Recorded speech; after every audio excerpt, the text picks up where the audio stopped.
எல்லோருக்கும் வணக்கம். TNPSC group 4 notification போட்டாச்சு. நிறைய பேர் அப்ளிகேஷன் போட்டிருப்பீங்க. ஒரு சிலர் அப்ளிகேஷன் கடைசியில் போட்டுக்கிறேன் சார் அப்படின்னு வெயிட் பண்ணிட்டு இருப்பீங்க. இந்த வெயிட் பண்ணிட்டு இருக்கவங்களுக்குலாம் ஒரு சின்ன அட்வைஸ், தயவு செஞ்சு அப்ளிகேஷன் போடலைன்னா எவ்வளோ சீக்கிரம் முடியுமோ அவ்வளோ சீக்கிரம் போட்டுருங்க. ஏன்னா லாஸ்ட் நேரத்தில் நீங்கள் அப்ளிகேஷன் போட்டுக்கலாம் அப்படின்னு நினச்சிங்க அப்படின்னா முடியாது. ஏன்னா சர்வர் பிஸியாக இருந்தது அப்படின்னா உங்களால் அப்ளிகேஷன் போட முடியாது. ரொம்ப கஷ்டமாயிரும். அந்த நேரத்தில் ப்ரெஷர் ஆயிடுவீங்க. ஸோ அதனால் இப்போ கிடைக்கிற டைம்லேயே அப்ளிகேஷன் போட்டுருங்க. ரெண்டாவது, நிறைய பேர் கேட்டிருந்தீங்க, சார் பிஎஸ்டிஎம் சர்டிஃபிகேட் எப்படி சார் வாங்குறது, என்கிட்ட பழைய பிஎஸ்டிஎம் சர்டிஃபிகேட் இருக்குது, நான் அதையே அப்லோட் பண்ணிக்கலாமா அப்படின்னு நிறைய பேர் டவுட்டு கேட்டிருந்தீங்க. ஸோ உங்களுக்காக தான் இந்த வீடியோ. அதுக்கு முன்னாடி கவர்மெண்ட்டு 2ஆம் தேதி ஒரு ஜியோ ஒன்று வெளியிட்டிருக்காங்க. ஜனவரி 2ஆம் தேதி ஒரு ஜியோ வெளியிட்டிருந்தாங்க. அந்த ஜியோவில் என்னெல்லாம் சொல்லியிருந்தாங்க அப்படின்னு தான் பார்க்க போகிறோம். அந்த ஜியோவில் என்னெல்லாம் சொல்லியிருந்தாங்க அப்படின்னு பார்க்குறதுக்கு முன்னாடி பிஎஸ்டிஎம் யார் யாருக்கெல்லாம் கொடுக்கலாம் அப்படின்றத ஃபஸ்ட்டு தெரிஞ்சுக்கோங்க. ஒரு எக்ஸாம் 10th குவாலிஃபிகேஷனாக இருக்குது அப்படின்னா நீங்கள் 10th வரைக்கும் தமிழில் முடிச்சிருக்கணும். இல்லை ஒரு எக்ஸாமுக்கு 12th குவாலிஃபிகேஷன் வைக்கிறாங்க அப்படின்னா நீங்கள் 10வது 12வதும் தமிழ் மீடியத்தில் படிச்சிருக்கணும். இல்லை இதே ஒரு டிகிரி வச்சுருந்தாங்க அப்படின்னா நீங்கள் 10, 12 டிகிரி தமிழில் முடிச்சிருக்கணும். ஒரு டிப்ளமோ வச்சுருந்தாங்க அப்படின்னா நீங்கள் 10வதும் டிப்ளமோவும் தமிழில் முடிச்சிருக்கணும். ஒரு பிஜி வைக்கிறாங்க அப்படின்னா நீங்கள் எல்லாமே தமிழில் படிச்சிருந்தா தான் உங்களுக்கு பிஎஸ்டிஎம் வாங்க முடியும் அப்படின்றதான் இந்த ரூலு 2020 வந்த அந்த ஆக்ட் படி. இப்போ என்ன அனௌன்ஸ் பண்ணியிருக்காங்க அப்படின்னா, நீங்கள் ஆல்ரெடி ஒரு ஸ்கூலில் இல்லை ஒரு காலேஜில் படிச்சிருப்பீங்க.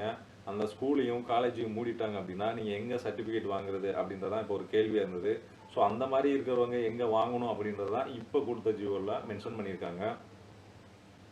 ஸோ இந்த மாதிரி நீங்கள் படித்த ஸ்கூல் மூடிட்டாங்க அப்படின்னா நீங்கள் எங்கே வாங்கலாம்னா டிஸ்ட்ரிக்ட் எஜுகேஷன் ஆஃபீஸ், அங்கே போய் நீங்கள் வாங்கலாம். டிஇஓ ஆஃபீஸ்ன்னு சொல்லுவோம். ஒவ்வொரு டிஸ்ட்ரிக்ட் இருக்கும், மாவட்ட கல்வி அலுவலர் அப்படின்னு இருக்கும். நீங்கள் அங்கே போய் வாங்கிக்கலாம்.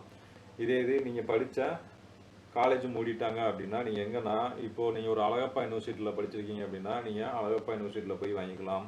இல்லை நான் ஒரு அண்ணா யூனிவர்சிட்டியில் படிச்சிருக்கேன் அப்படின்னா நீங்கள் அண்ணா யூனிவர்சிட்டியில் போய் வாங்கிக்கலாம். ஸோ நீங்கள் எந்த காலேஜில் படிச்சிங்களோ எந்த யூனிவர்சிட்டியில் படிச்சிங்களோ நீங்கள் அந்த யூனிவர்சிட்டிலேயே போய் வாங்கிக்கலாம் அப்படின்றதான் இப்போ கொடுத்துருக்க இந்த ஜியோவோட மேட்ரு. ஸோ இவ்வளோ தான் இந்த ஜியோவில் மேட்ரு கொடுத்துருக்காங்க, வேறு ஒன்றுமே கிடையாது. அதோட ஃபார்மெட்டும் பழைய ஃபார்மெட்டு தான்.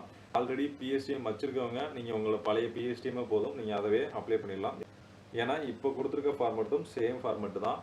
நம்மளோட நோட்டிஃபிகேஷனில் 3 டைப் ஆஃப் ஃபார்மெட்ஸ் கொடுத்துருக்காங்க. அதாவது 10th 1, 12th 1, டிகிரிக்கு 1 அப்படின்ற மாதிரி ஒரு 3 ஃபார்மெட் கொடுத்துருக்காங்க. ஸோ அதையும் நீங்கள் பார்த்துக்கோங்க. ஆல்ரெடி நீங்கள் பிஎஸ்டிஎம் சர்டிஃபிகேட் நீங்கள் ஸ்கூலில் வாங்கினீங்கன்னா அதவே அப்ளை பண்ணிக்கலாம். இல்லை சார் நான் புதுசாக தான் வாங்கணும் அப்படின்னு நினச்சிங்கன்னா இ-சேவை மையத்தில் தான் நீங்கள் போய் வாங்கணும். இ-சேவை மையத்தில் ஒரு சர்டிஃபிகேட்டுக்கு 60 ரூபா சார்ஜ், கவர்மெண்ட் சார்ஜு 60 ரூபா, ப்ளஸ் அவங்க அந்த ஸ்கேனிங் அந்த மாதிரி இதுக்கு அவங்க ஒரு 40 ரூபா கேட்பாங்க. ஸோ ஒரு சர்டிஃபிகேட்டுக்கு 100 ரூபா வரும். நீங்கள் ஒரே ஸ்கூலில் படிச்சிருந்தீங்க அப்படின்னா 100 ரூபாயோட முடிஞ்சிடும். இல்லை நான் வந்துட்டு ஒரு 3 ஸ்கூலு 4 ஸ்கூல் படிச்சிருக்கேன்னா ஒரு ஸ்கூலுக்கு நீங்கள் ஒரு 100 ரூபா வச்சுக்கோங்க. ஸோ ஒரு 5 ஸ்கூல் படிச்சிருக்கீங்க அப்படின்னா 500 ரூபா சர்டிஃபிகேட் மட்டுமே செலவு பண்ணணும். செலவு பண்ணுறது மட்டும் மேட்ரு கிடையாது. இந்த 500 ரூபா நம்ம செலவு பண்ணாலும் நம்மளோட சர்டிஃபிகேட்டு எக்ஸாமுக்கு பிஃபோர் நமக்கு கிடச்சிருமா அப்படின்றது சந்தேகமாக தான் இருக்குது. ஸோ அதனால் நீங்கள் எவ்வளோ சீக்கிரமாக இந்த சர்டிஃபிகேட் அப்ளை பண்ணி வாங்க முடியுமோ வாங்கி குரூப் 4க்கு ரொம்ப சீக்கிரமாக அப்ளை பண்ணிடுங்க. கடைசி நிமிஷம் வரைக்கும் வெயிட் பண்ணிக்கிட்டே இருக்காதீங்க அப்ளிகேஷன் போகிறதுக்கு. எல்லோரும் ப்ரிப்பரேஷன் ஸ்டார்ட் பண்ணிப்பீங்கன்னு நினைக்கிறேன். ஒரு சிலர் கேட்குறீங்க 3 மாதத்தில் முடிக்குமா சார், 4 மாதத்தில் முடிக்க முடியுமா சார்னு கேட்குறீங்க. உங்களோட கெப்பாசிட்டியை வச்சு தான் என்னால் சொல்ல முடியும். ஸோ நீங்கள் எந்த அளவுக்கு படிக்கிறீங்களோ அந்த அதே ஸ்பீடில் போங்க அப்படின்னா ஒரு 3 மாதத்தில் ஈஸியாக என்ன செஞ்சிடலாம், முடிச்சிடலாம். எல்லோரும் சயின்ஸ் நல்லா படிங்க, சயின்ஸுக்கு வெயிட்டேஜ் கொடுங்க. எல்லாமே படிச்சிருவாங்க. கரண்ட் அஃபேர்ஸு சயின்ஸ் யாரும் பெருசாக ஃபோக்கஸ் பண்ண மாட்டாங்க. அதனால் நீங்கள் இந்த சயின்ஸையும் கரண்ட் அஃபேர்ஸையும் ஃபோக்கஸ் பண்ணிங்க அப்படின்னா இந்த அளவு குரூப் 4 ஈஸியாக கிளியர் பண்ணிடலாம்.